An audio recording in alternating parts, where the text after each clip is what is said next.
స్టోరీలోకి వెళ్లే ముందు మా ఛానల్ని సబ్స్క్రైబ్ చేయండి. దేశంలో బీజేపీకి అనుకున్నంత ఊపు అయితే కనిపించడం లేదు. ఇప్పటికే 4 విడతలుగా ఎన్నికలు జరిగాయి. మీడియాకు విషయం అర్థమవుతోంది. బీజేపీ పెద్దలకు అన్నీ తెలుస్తున్నాయి. కానీ వారు వాస్తవాలను అంగీకరించడానికి నిరాకరిస్తున్నారు. ప్లాన్ ఏ ఫెయిల్ అయితే ప్లాన్ బి ఉందా అని మీడియా అమిత్ షాని ప్రశ్నిస్తే ప్లాన్ బి అన్న ప్రసక్తే లేదు అని బదులిచ్చారు. ప్లాన్ ఏ అంటే పూర్తి స్థాయిలో బీజేపీకి మెజారిటీ రావటం. అది విఫలం అంటే బీజేపీకి అనుకున్న స్థాయిలో సీట్లు రావు అని మీడియావే డౌట్ పడుతుంది అని అంటున్నారు. ఇక ఉత్తరాదిన కీలకమైన రాష్ట్రాలలో సైతం బీజేపీ కొంత ఇబ్బంది పడుతోందని అంటున్నారు. పోలింగ్ మొదలయ్యాక మెల్లగా ఇండియా కూటమి బలపడడం కూడా బీజేపీని కలవరపెడుతున్న మరో అంశంగా ఉంది. ఇవన్నీ ఇలా ఉంటే మోడీకి ఆయన పార్టీకి ఈసారి పెద్ద ఎత్తున ఎంపీ సీట్లు తగ్గే ఛాన్స్ ఉందని అంటున్నారు. 2019 ఎన్నికల్లో ఉత్తరాదిన పిండాల్సిన సీట్లు అన్నీ పిండేశారు. సో ఇప్పుడు అక్కడ బీజేపీకి ప్లస్ గా వచ్చే సీట్లు ఏమీ లేవు, మైనస్ గానే ఉంటాయి. దాంతో ఎన్ని సీట్లు ఈసారి బీజేపీకి తగ్గుతాయి అన్నదే చర్చగా ముందుకు వస్తోంది. దాంతో ముస్లిం రిజర్వేషన్లు అంటూ మోడీ, అమిత్ షా ఒక కీలక అంశాన్ని జనంలో చర్చకు పెట్టినా అనుకున్న స్థాయిలో అయితే స్పందన రావటం లేదని అంటున్నారు. దీంతో బీజేపీలో మెల్లగా కలవరం మొదలైందని అంటున్నారు. ఇక సమీక్షలు చూసినా, బీజేపీ వద్ద ఉన్న లెక్కలు చూసినా చాలా సీట్లు ఈసారి తగ్గుతాయని అంటున్నారు. యూపీ నుంచి గతసారి కంటే ఈసారి 7-8 సీట్లు బీజేపీకి తగ్గవచ్చు అని అంటున్నారు. అలాగే రాజస్థాన్ లో 4-5 సీట్లు, గుజరాత్ లో 2-3 సీట్లు, ఢిల్లీలో 2-3 సీట్లు, హిమాచల్ ప్రదేశ్ లో 1-2 సీట్లు, హర్యానాలో 2-3 సీట్లు, కర్ణాటకలో ఏకంగా 7-9 ఎంపీ సీట్లు బీజేపీకి ఈసారి తగ్గవచ్చు అని అంటున్నారు.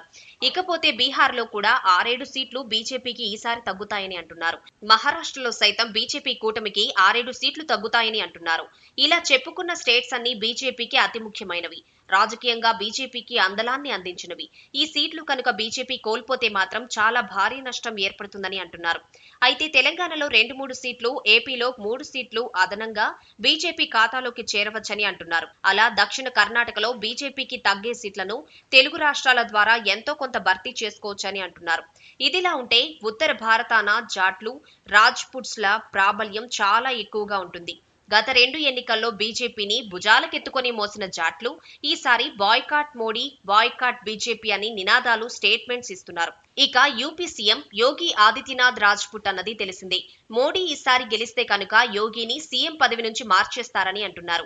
దీంతో రాజ్పుట్స్ మోడీ మీద గుర్రుగా ఉన్నారని, వారి ఓట్లు బీజేపీకి పెద్ద ఎత్తున దక్కే సీన్ అయితే లేదని అంటున్నారు. ఇక ఆర్మీలో నియామకాలను అగ్నివీర్ ద్వారా చేస్తున్నారు కాబట్టి హర్యానా, రాజస్థాన్ రాష్ట్రాలలో యువత బీజేపీ మీద పెద్ద ఎత్తున వ్యతిరేకంగా ఉన్నారని అంటున్నారు. ఇక ఈ విశ్లేషణలు, లెక్కలు అన్ని చూసుకున్నప్పుడు బీజేపీకి ఖచ్చితంగా సొంతంగా ఆధిక్యత రాదు అని అంటున్నారు.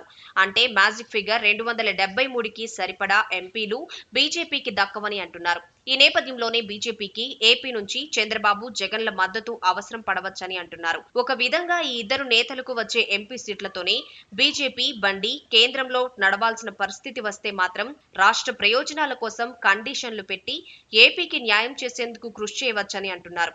ఏది ఏమైనా బీజేపీకి 2014, 2019లలో ఫుల్ మెజారిటీ రావటం వల్ల ఏపీని అసలు ఖాతరు చేయలేదు.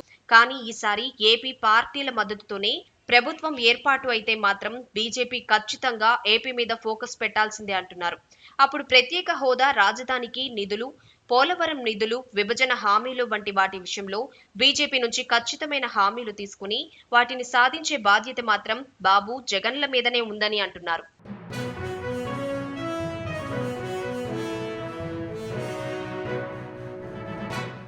స్టోరీలోకి వెళ్లే ముందు మా ఛానల్ని సబ్స్క్రైబ్ చేయండి.